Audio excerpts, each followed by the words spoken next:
Well, it's been about a week since I posted, and something interesting just happened within the realm of Roblox Doors. According to the developers of the game, they prepared a fun little side mode called Trick or Treat, in which you can eat candies found in the rooms to fill up the candy basket. And through every piece of candy that you run into, it will cause a random effect to happen. Yeah, this one's going to be fun to cover, so you better like and subscribe, and here we go. So obviously, in order to get into this new playable mode, you simply have to go through the purple elevators within that lobby to load it right in. After that, it's basically Doors Floor 1, but this time you'll notice some Halloween decorations being put across the hotel, and even some smog that comes from the hotel floor as well to add to the spooky Halloween vibe. Now, the fun part lies within all the different pieces of candy that you may run into during the mini update, and honestly, there's gotta be at least over 30 different kinds. The candies will have question marks on them if you've never consumed them before, but if you have, their name will reveal exactly what they will do. One of the most common candies you run into is made of gold, which the candy will grant the player 45 pieces of gold once consumed by the individual. Volatile of Starlight is another good candy that actually acts as a bottle of Starlight, granting the player a walking speed boost and overheal similar to what the items usually do. Tasty Candy simply heals the player 25 to 30% of their health, which acts as an overpowered bandage for those difficult situations.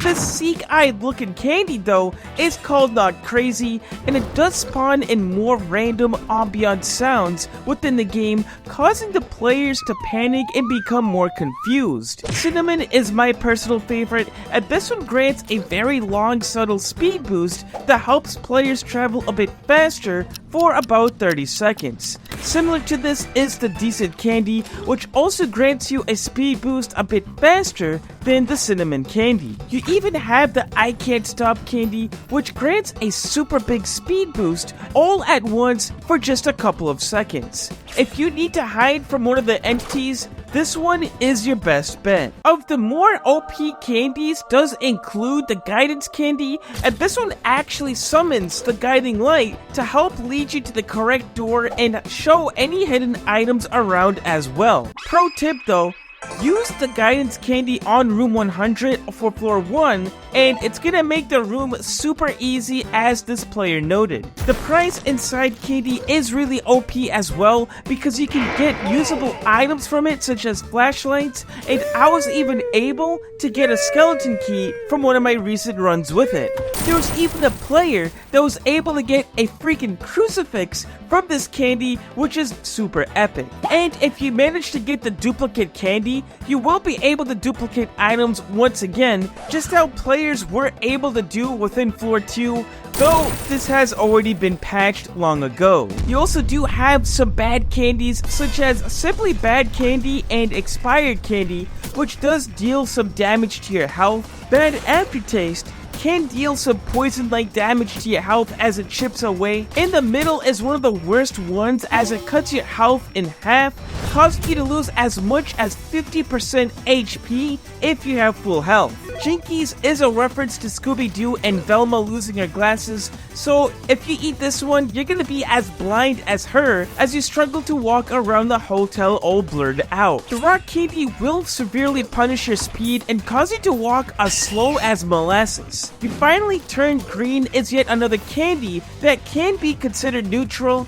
It does give the environment a green tint, which can throw you off if you aren't used to it. Yet another neutral candy though, well, how about nothing? It literally can't get any worse than that, right? Earmuffs is a very scary candy, however, especially because it does cover up the audio of the game big time, and you may run into an unsuspected rush or ambush if you're dealing with the candy's effects. You even have a candy that spawns certain entities such as spawning screeches constantly for roughly 30 seconds, and Runaway, which casts a random dread within the room, which is pretty insane. But the worst candy of all? I'm not even kidding, but there's actually one that kills you and gives you an instant game over. And of course, there's going to be a tax collector candy that takes away a huge chunk of your gold as well. One even took away 1,000 pieces of gold from me, which is honestly really sad. So really, there's a lot of stuff you can do with the candy, and they're all completely random as well. Now, according to the developers, they did mention that if you decide to eat over 100 candies, you will get a limited time achievement, that being the Sugar Rush achievement, lots of knobs, and a free revive as well. And if you eat over 500 pieces of candy, you'll get even more rewards such as 2 revives, more knobs, and the Sugar Crash achievement, which does sound pretty hype. And yes, the candy modifier does also work within Floor 2 as well. I already checked this out, but it is interesting to point out some changes that did happen to Floor 1, and one of which does include the library where the figure likes to roam around in. Apparently within this mini update, both sides of the library staircase is now accessible. Instead of players going up the right side of the library like we used to for years, now we're able to fully utilize the left side of the staircase, and that does make things more interesting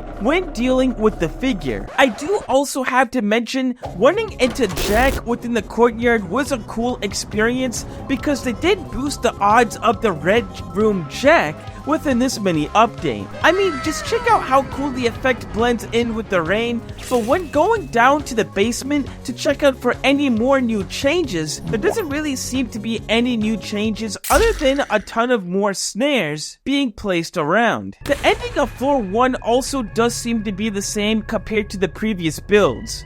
As for Floor 2, more or less the same, except for the Trick or Treat modifier working properly as it should, which is nice. Overall, this new game mode does refresh the game quite a bit and adds more of a randomizer effect to the game in order to make it interesting again. And especially since Floor 2 did come out over 2 months ago at this point. Overall, the new game mode is a great way to farm extra knobs, especially for Floor 2 and perhaps for Floor 3 once they do come out. So now is the time to grind. Overall, it seems like many players were excited and hyped about this mini update as well, especially due to how secretive and random it was. We know that there was a collaboration between Tales of Tenario and Doors going on with some previous sneak peeks, but to see an actual new game mode for Doors, especially on Halloween, when the developers said they didn't have any plans, was a pleasant surprise, as we can see from the player count upon release